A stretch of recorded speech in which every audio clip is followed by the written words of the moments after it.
What's going on, you guys? Petplatypus here, and it's time to start my series of videos where I talk about my top 10 anime and manga as of 2015.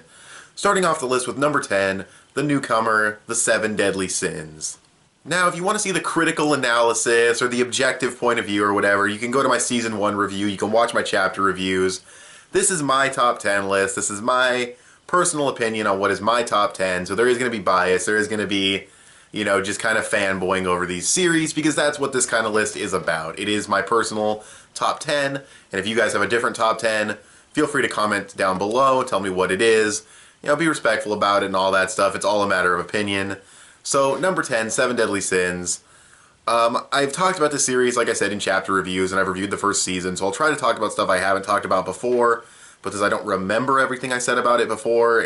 I could repeat myself, but flat out, the series is just fucking, it's just badass. Like, the whole series, the power scaling, the artwork, everything is just so cool.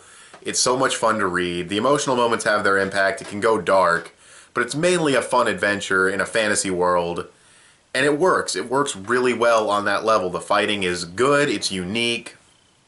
The artwork is just... I like that the artwork is different from Congo Bancho, because Congo Bancho, it's the same artist, and you can tell it's the same artist, but...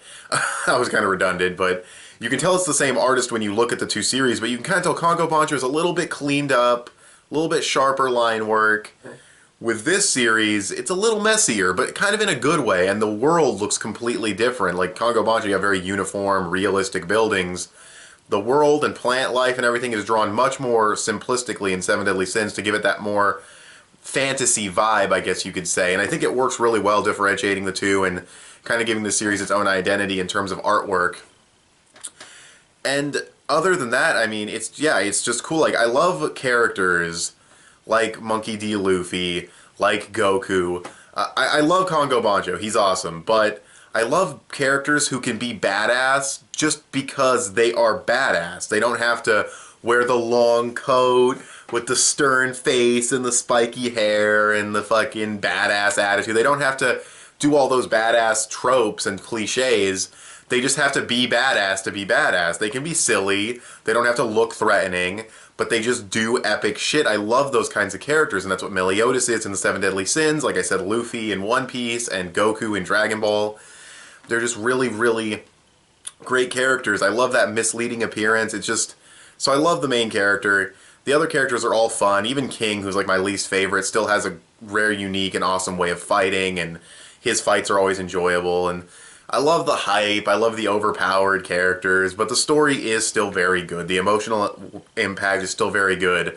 This series even has like a little mascot character, a little cute mascot that has like a big moment in an arc, and it's actually like emotional because it's a funny character. You kind of get attached, and it's like, oh, they really did that with the cute mascot? I mean, they didn't, and I'm trying not to give it away, but yeah, and the manga art especially. I don't know, the anime for some reason didn't capture this quite as much, but the scale of attacks in the manga is just, like, without giving anything like too many spoilers, when you see a giant get impaled on by this giant ice spear and smashed into a building, you feel the scale when you see that panel. The anime did it, and you could still see the scale, but for some reason in the manga, the scale is just there when you see these giants doing things, and it's awesome. It's an awesome series. I highly recommend. Of course, I highly recommend everything in this list. I was in this video, but in these next 10 videos, because they are my top 10, but yeah, I highly recommend Seven Deadly Sins. I recommend Congo Bancho too. That's like a close, like, 11 or 12.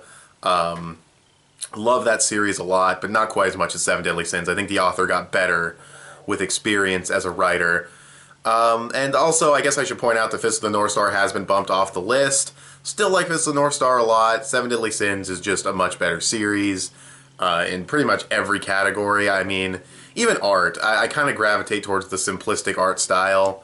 As I mentioned in my Shaman King review, you know, I do gravitate towards more simplistic art styles. And, you know, Fist of the North Star, I like its artwork, but it's just kind of, like, realistic, you know? It's good, it's just not really my cup of tea. I like when art styles are a bit more creative, like the Seven Deadly Sins and One Piece and Shaman King and stuff like that. So, yeah, but that's pretty much all I have to say. It's just a really fun series. You know, I don't want to go into all the analyticals and stuff, because I said I did a Season 1 review of it, and I review it every week. Well, not for the past couple weeks, but you know. Um, but yeah, I love the Seven Deadly Sins. So, yeah, nothing else to say. Seven Deadly Sins is just really awesome. I highly recommend it. So, thanks for watching this video. I've already asked you what you guys think of the Seven Deadly Sins in the comment section below, probably numerous times. So what's your number 10 in your top 10 anime and manga of all time list? Or tell me your whole list, but I think it'd be cool if we do each number as we go, but whatever, you guys can do whatever you want in the comments below. But yeah, what's your guys' number 10 or your whole list in the comment section below? And you can follow me on Instagram. I post things there sometimes. You can add me on PSN. I got a PlayStation 4 recently. You can give me a thumbs up on this video. That would help me out a lot. Subscribe if you haven't already or if you like what you've seen here, and I'll talk to you guys later. Bye.